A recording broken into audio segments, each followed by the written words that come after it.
السلام علیکم۔ بسم اللہ الرحمن الرحیم۔ حضرت عمر فاروق رضی اللہ تعالی عنہ، ان کے اسلام لانے سے دین کو خوب تقویت و مضبوطی ملی۔ حضرت عمر فاروق رضی اللہ تعالی عنہ مکہ مکرمہ میں پیدا ہوئے۔ آپ رضی اللہ تعالی عنہ کی کنیت ابو حفص تھی۔ نبوت کے چھٹے سال 27 برس کی عمر میں مشرف اسلام ہوئے۔ اسلام قبول کرنے سے پہلے ہی وہ ایک معزز، پڑھے لکھے، بہادر، دلیر، معاملہ فہم ہونے کے ناطے عزت کی نگاہ سے دیکھے جاتے تھے۔ انہیں رسول صلی اللہ علیہ وسلم کے سسر ہونے کا اعزاز بھی حاصل ہے۔ حق و باطل میں بہترین انداز میں تمیز کرنے والے تھے۔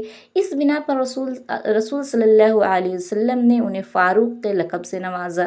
ان کے اسلام لانے سے دین کو خوب تقویت و مضبوطی ملی۔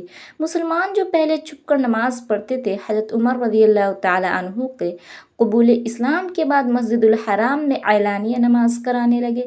حضرت رضی اللہ تعالی عنہ نے ایک مرتبہ فرمایا کہ میرے علم کے مطابق ہر ایک نے چھپ کر ہجرت کی، صرف عمر بن خطاب رضی اللہ تعالی عنہ ایسے ہیں جنہوں نے علی الاعلان ہجرت کی۔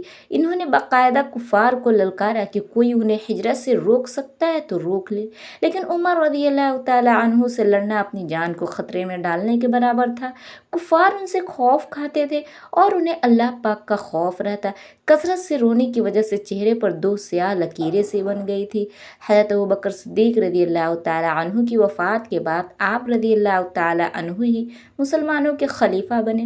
حضرت ابو امامہ سہل بن حنیف رضی اللہ تعالی عنہ فرماتے ہیں کہ ایک زمانہ تک حضرت عمر رضی اللہ تعالی عنہ نے بیت العمال سے کچھ نہ لیا، پر تنگی و کفر و فاقہ کی نوبت آ گئی تو انہوں نے حضور صلی اللہ علیہ وسلم کے صحابہ اکرام کو بلا کر ان سے مشورہ لیا۔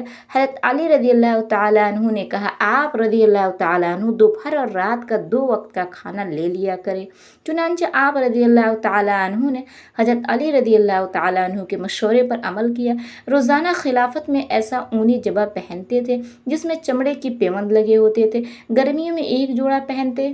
حضرت انس رضی اللہ تعالیٰ عنہ فرماتے ہیں کہ میں نے ایک مرتبہ زمانے خلافت میں حضرت عمر رضی اللہ تعالیٰ عنہ کو دیکھا۔ انہوں نے اپنے دونوں کندھوں کے درمیان اوپر نیچے 3 پیوند لگا رکھے تھے۔ آپ رضی اللہ تعالیٰ عنہ چاہے تو بیت العمال میں سے خوب لے کر اپنی ذات پر خرچ کرتے، لیکن یہ ان کی انکساری و خاکساری تھی جو امیر المومنین ہونے کے باوجود سادہ زندگی گزاری۔ یہ وہ خلیفہ تھے جن کی 22 لاکھ معربہ میل تقریباً آدھی دنیا پر حکومت تھی۔ آپ رضی اللہ تعالیٰ عنہ کی دور حکومت میں جن ملکوں علاقوں کو فتح کر کے ان پر اسلام کا پرچم لہرایا گیا، ان میں عراق، شام، دمشق، حمص، یرموک کی بیت المقدس، قصاریت، ترکیبیت، خراسان، آذربائجان، تربستان، آمن فارس، کمران، سیستان، مکران، دیگر علاقہ شامل ہیں۔ ان عظیم خلافہ کا نہ کوئی پروٹوکول، نہ حاکموں جیسا ناز رکھ رہے۔ ان کا کہنا تھا کہ اگر میری خلافت میں ایک کتا بھی پیاسا مر جائے تو اس کے بارے میں مجھ سے پوچھ گچھ ہوگی۔ اپنی رعایا کا خیال رکھنے کا اس حد تک اہتمام فرماتے تھے کہ راتوں کو بھیس بدل کر گشت کرتے تاکہ لوگوں کی پریشانیوں کا علم ہو سکے۔ آقا صلی اللہ علیہ وسلم نے فرمایا، میرے بعد اگر کوئی نبی ہوتا تو وہ عمر ہوتے۔